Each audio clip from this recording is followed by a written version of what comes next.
Hello and welcome to CoronaNomics, brought to you by Econ Films. This week, are we on the verge of a catastrophe in the developing world? Unlike East Asia, Europe and North America, the ability of the world's poorest countries to respond to the pandemic with financial rescue packages, healthcare and other support is often severely limited, leading to warnings of dire economic fallout, infection rates and even mass starvation. So what can be done? And how can we be sure we're doing the right thing?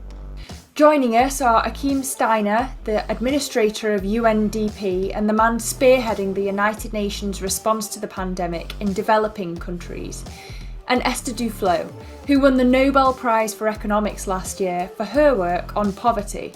At JPAL, she's pioneered the use of randomised controlled trials in economics and last year published Good Economics for Hard Times, which is clearly what we need right now. To a large extent, it depends on what we do today. And by we, I mean both the government in the global south, but also the rich countries and the middle income countries that have, I think, a historical responsibility to come and help now. So the first thing that needs to happen, and this is something that the president of Ethiopia advocated for in a recent op-ed, is not only a short-term moratorium on debt repayment from the African countries, but some debt forgiving, or at least a very extended moratorium on repayment and at zero interest rate. Because as Achim was saying, just mechanically, their debt burden has suddenly exploded at the same time as their economy is collapsing. So there is no way for them to do anything if they have to deal with the debt. The second thing is to give these countries help in order to help them not only with their healthcare infrastructure, which the WHO is spearheading, and I'm sure UNDP is helping with, but with the emergency help to households. Again, the pipes are there, the infrastructure is there, in particular in the poorest African countries, and all we need to do is to put money in it. And I think having that will give people the confidence that they will be able to emerge out of this crisis without starving or bringing their family in starvation.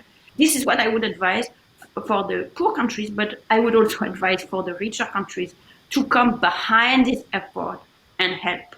You want to think as a sort of new Marshall Plan to help the countries in the South to bounce back from this crisis in the same way that Europe was able to bounce back from the World War II.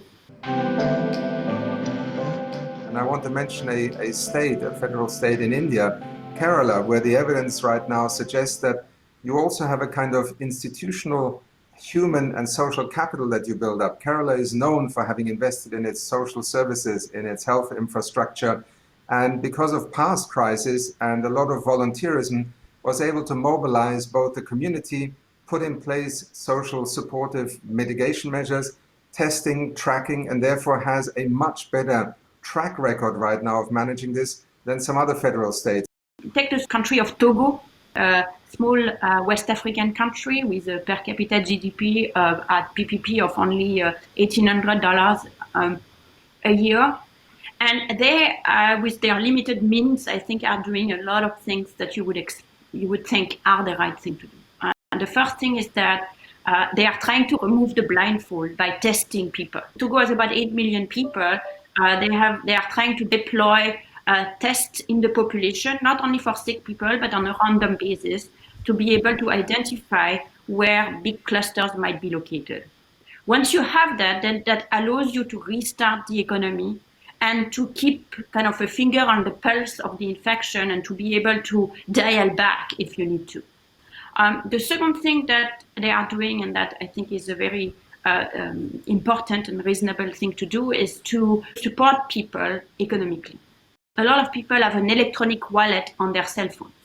And in that sense, African countries are much more ahead than the rest of the world. They put the system in place, and within a few days, they had 1 million people registered in their 8 million country people. And as of today, about 500,000 are already getting the money. A lot of countries could do something like that. Of course, the country of Togo cannot do it entirely with their own resources.